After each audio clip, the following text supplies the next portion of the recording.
So Netflix come out with this memo and they go, if you're afraid to work on Chappelle's special, then you can hit the bird, Yeah, you can talk to our HR department, Mr. Ligma. Yeah. So they've. Do you think that like straight white guys at Netflix that were holding their tongue are empowered right now? Oh. You know what I mean?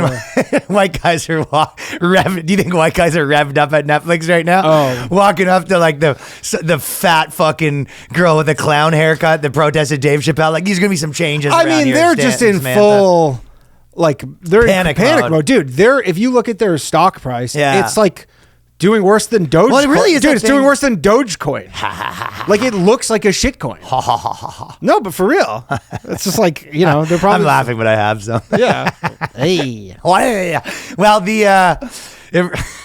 it really is that thing where communism, like in all forms, works better when it works better when it's going good. You know what I mean? Yeah. Like, why are you gonna you're gonna be like, oh, we're gonna shake things up when your share price is $600 a share? All that nonsense only makes things go down. I mean, whatever. That's the obvious part. But yeah, so basically, do you think that the shareholders, in the sense that they go to the board and do you know in secession, they're always having to go meet their biggest shareholder, right? Yeah. And the biggest shareholder, who owns, billions of dollars worth of company, where it's like if he sells it, it'll be a big bad deal. You know what I mean?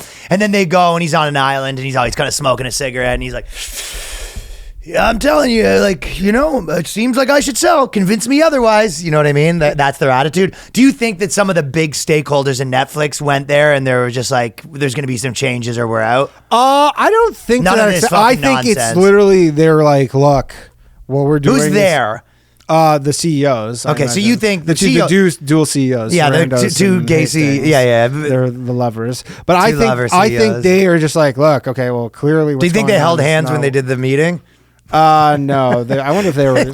I wonder if they do meetings like combined meetings like that. Who's gonna tell them that we don't have any woke stuff? You or me? And then they go, you know what? Let's do it together. And they hold hands and they go out and they go, all right, so all this fucking gay shit's over. Yeah. I mean, it's like the parent who like put up with that stuff. I think Reid Hoffman, whatever his name is a fucking dweeb, dude. He likes that shit. They're a dweeb, Maybe but the other guy doesn't. It's fine No, he to sucks. be like that when it's working. But now No, because it's Reid working Hoffman has like a fucking pussy podcast where he Does he? basically... Yes.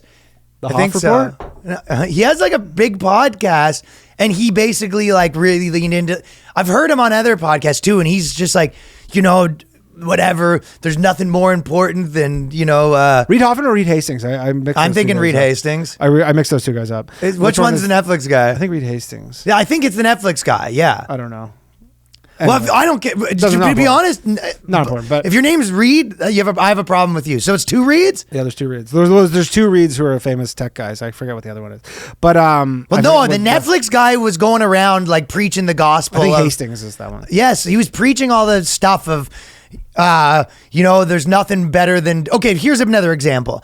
Know how I was saying that the group sessions are good? Yeah. I actually think it's same also in writing sessions. It's better. A lot of times it is, like I always say, if you're making a girl show, I think you should have 4 girl writers. Yeah. Like if you're having if you were writing a show about fucking, some like gang shit, like I don't think it helps to have some nerdy white guy in the room. A lot of times it helps to have people that all kind of, have you know that what I mean? experience. Well, he was saying the opposite of that. He was like, there's nothing better than having lots of different points of view and we want the most points of view possible. And I was like, that's the dumbest shit ever. Yeah, but at the makes time, sense. that was the path of least resistance. Yes. To have that argument. And But he's it's like, stupid. it's basically the fucking the dumb, if inmates. you ask me. The inmates were running the asylum, but then the warden was like, everything's actually running pretty The well. warden was all in on it. I know, but at the time they're like, everything's going smoothly, so let's give them another try. And now it's unraveling. And I see what you're saying. Yeah. You're saying it's more that when he was, when all this was stuff happening, the inmates loved this shit. And he wasn't trying to tell them it's going fine. Well, he's like, it's going fine. Why am I going to rock the boat and be the villain? But now he can say, look, things are not going well.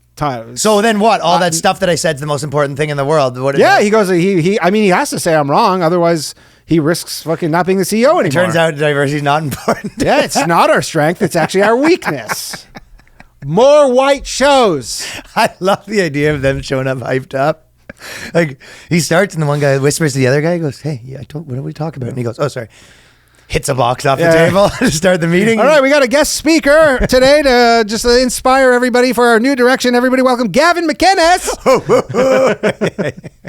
Yeah. Why? Also, there could be some changes. Diversity is done. Feminism's done. I'll tell you what else. You're allowed to slap girls' asses again. We just fired the HR department. Fucking your secretary's back. Boys. Boys.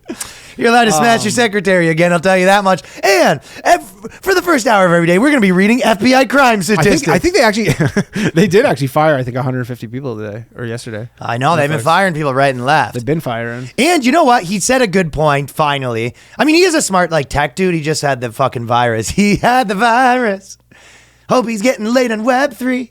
And he said, he was like, we're going to treat this like a sports team, not a family, where it's like the best of the best. And I know people that work at these tech companies, 100 fucking people apply. You do 10, 2 hour, 3 hour interviews and all this stuff, right? Then it turned into, once you're there, we need to, everyone needs to be taken care of. These are our family. And it's like, okay, well, just so you know, you have 10,000 other smarter, more talented family members that aren't trying to lose you money at the door that also want to get in. For sure. Be part of the family. But there was just the goals changed. The goals were all ideologically based and not business based.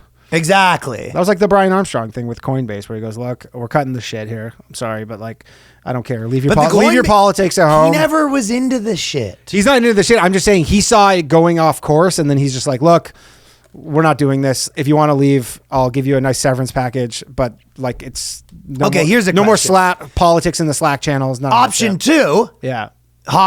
No more politics. Slack channel's huge. But option 2 or 3, we might have done a couple options, is that fucking one of the Reeds, he actually still believes all his bullshit. He's got sort of a George Soros-y mind, right? He still believes all this stuff, but he thinks that saying this stuff, he's almost, how some people say the woke shit, but they actually don't believe it? Yeah. Maybe this guy really believes it all, and he's saying all this stuff just to help hoping the share price will go back up.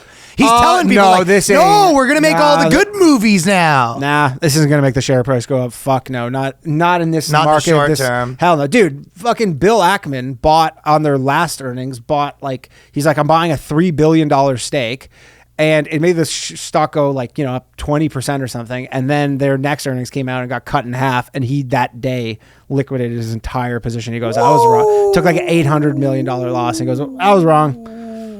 And just moved on. Me and Bill Ackman should talk because we sort of know what it's like to both lose a lot of money. Nobody knows what it's like. Only Bill knows me. That's me breaking. Speaking of all my bad, Bill, no, tell him Ryan Long's here. I want to talk about our losses.